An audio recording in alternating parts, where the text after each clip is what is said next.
10 KG খাবার আপনাদের যে ফর্মুলাটা দেওয়া হয়েছে, 10 কেজি খাবারের মধ্যে যদি আমরা তৈরি করতে যাই, তাহলে প্রথমে যেটা হচ্ছে যে ধানের গুঁড়া, ভুট্টার গুঁড়া, অটো পালিশ বা অটো ব্যান্ড যেটাই নেন না কেন আমরা 7 কেজি নিব। 7 কেজি মনে করে নিচ্ছি। আচ্ছা, আমরা ফিডের বিষয়ে বেশি কিছু বললে সবাই খিচুড়ি হয়ে যাবে, তখন সমস্যা। হালকা করে আপনি ফিডটা মিক্সার করে জাস্ট কেমন করে দেবে, কয়টা দানা করে দেবে, কিভাবে দেবে, আপনি জাস্ট এইটা দেখান, ঠিক আছে? তারপরে যে আমাদের খোল যেটা নিব, এই যে এখানে খোল আছে, এই খোলটা কিন্তু আমরা ভিজায় রাখছি। ঘুরে করতে পারি, ভিজায় রাখতে পারি 2 দিন আগে। আমরা এটা হচ্ছে একটা বল আকার তৈরি করব। আমাদের যেহেতু এটা শুটকির গুঁড়া নাই, তো আমরা শুটকির গুঁড়াটা যেহেতু দেখাইতে পারতেছি না, আপনারা শুটকির গুঁড়াটা নেবেন, ঠিক আছে?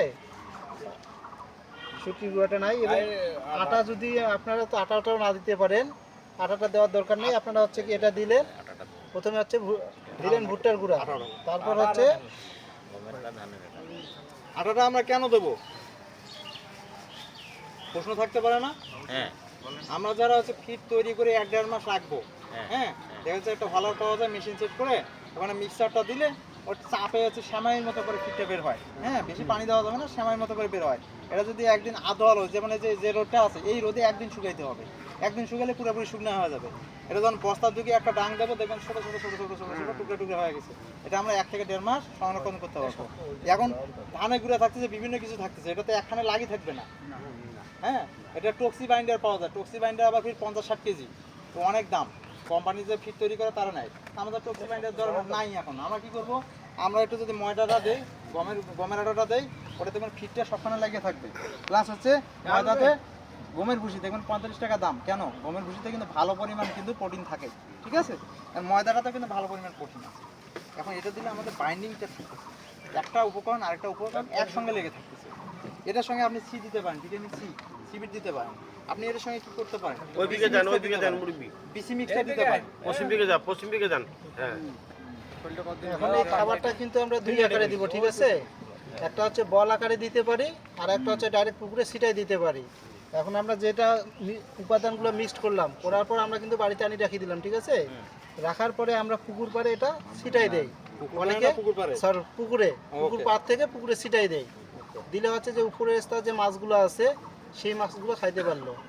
এবং নিচের স্তরে যে কিছু মাছ আছে, এই মাছটা উপরে যে আমরা ছিটাই দিলাম খাবারটা, ওই খাবারটা কিন্তু খাইতে পারতেছে না। সেজন্য আমরা কি করব, এরকম আর কিছু বল তৈরি করব। বল তৈরি করে পুকুরে আমাদের 5 থেকে 7 জায়গায় ওই বলগুলো আমরা করে করে পুকুরে ফেলাই দেবো। অথবা আপনাদের যেটা খাদ্য দানি বা হচ্ছে খাদ্য ট্রে থাকে, ঠিক আছে, ওইখানে দিলে খাদ্যের অপচয়টা কম হবে। এই 2 পদ্ধতিতে আমরা পুকুরে খাবারগুলো দিব।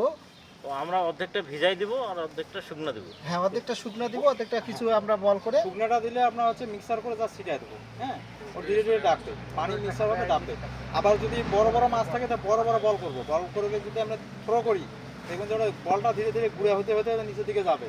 উপরে মাছও কিছু খাবে, নিচের মাছও কিছু খাবে।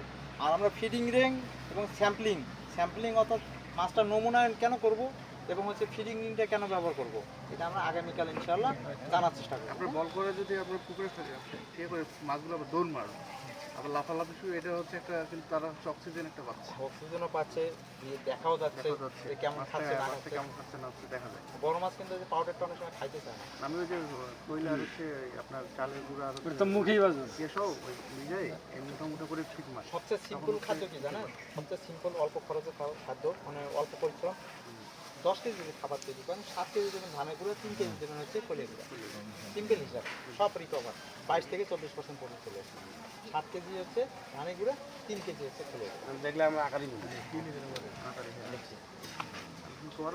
বাবু স্যার, আমরা 2টা সাইজে করবো। হ্যাঁ, বল করবো, ছোট মাছের ক্ষেত্রে, বড় মাছের ক্ষেত্রে যেটা গভীরতা বেশি সেটা বড় সাইজের বলটা দেবো।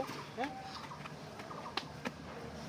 এখন এই যে বলগুলো আমরা হচ্ছে বিভিন্নভাবে একটু বলের দানাগুলো যখন আমরা করব, অবশ্যই একটু শক্ত শক্তভাবে করব, ঠিক আছে?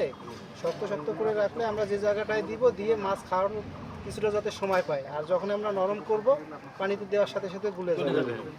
এটা খাবারটা আপনার তৈরি করার সময় একটু লক্ষ্য রাখবেন। আর একটু ময়দা টয়দা দিলে হয় কি, আপনার হচ্ছে ওই শক্ত হয়ে থাকবে, অনেকক্ষণ মানে নিচে যাওয়া পর্যন্ত পুরোটা গলি যাবে না। আপনারা হচ্ছে এরকম ছোট কিছু দানা করবেন, আর কিছু কিছু হচ্ছে বড় দানা করবেন। বড় দানা করলে হচ্ছে কি, এই দানাটা যখন আপনারা দিবেন, তখন কিন্তু মাছ ওইটা যা ঠোকরাই ঠোকরাই খাবে। তাতে খাদ্যটা অপচয় আপনার কম হবে। আর যখন হচ্ছে আপনি পাতলা করে দিলেন, দেওয়ার সাথে সাথে গুলে গেল, বিভিন্ন জায়গায় চলে গেল, কামটা ভারী খাবার কিন্তু দানাটা আপনার নষ্ট হইলো। তো পরিশ্রম তাহলে বাড়ি গেল। দুইটা উপায়ে আপনারা খাবার দিবেন। হাতে বানানো খাবারটা দুই উপায়ে দিবেন, একটা হচ্ছে ছিটাই দিবেন, আর একটা হচ্ছে এরকম বল করে দিবেন। বলটা করে দিলে হচ্ছে কি সুবিধা, যত বলটা শক্ত করে দিবেন, খাইতে লং টাইম পর্যন্ত খাইতে পারবে, খাদ্যটা অপচয় কম হবে। এটা এবং পাশাপাশি আরও কিছু পদ্ধতি আছে। ওই যে বাজার থেকে বিভিন্ন ডালি টালি পাওয়া যায় না, অনেকে ডালিতে করে দেয়, খাবারটা তাতে অপচয় কম হবে। বস্তাত করে দিও দিও বস্তায় তো দিতে পারেন, ছিদ্র করে দিও। ছিদ্র করে দিতে পারেন, কিন্তু বলটা যখন এইভাবে করবেন ওটা আপনি বস্তা তো দিতে পারেন, সমস্যা নাই, কিন্তু এই বল আকারে সরাসরি দিবেন। ওটাতে আপনি 2 কেজি বল করছেন। না, এটা বড় হচ্ছে বিভিন্ন আকারে করা গেল, হ্যাঁ, এত আপনার বড় হচ্ছে সাইজ ছোট দেওয়া করা যাবে হলো, বড় করা হলে বিভিন্ন সাইজ করা হলো। এখন রাখেন। না মানে ডেইলি দিলে আরো ভালো। আর চারিতে দিলে আপনার খাদ্যটা খরচ কি অপচয় কম হবে, আমরা কালকে নষ্ট কম হবে। হ্যাঁ, ফিডিং ট্রে, স্যাম্পলিং এগুলো নিয়ে কালকে বলবো, তাহলে আরো ক্লিয়ার হবে। এখন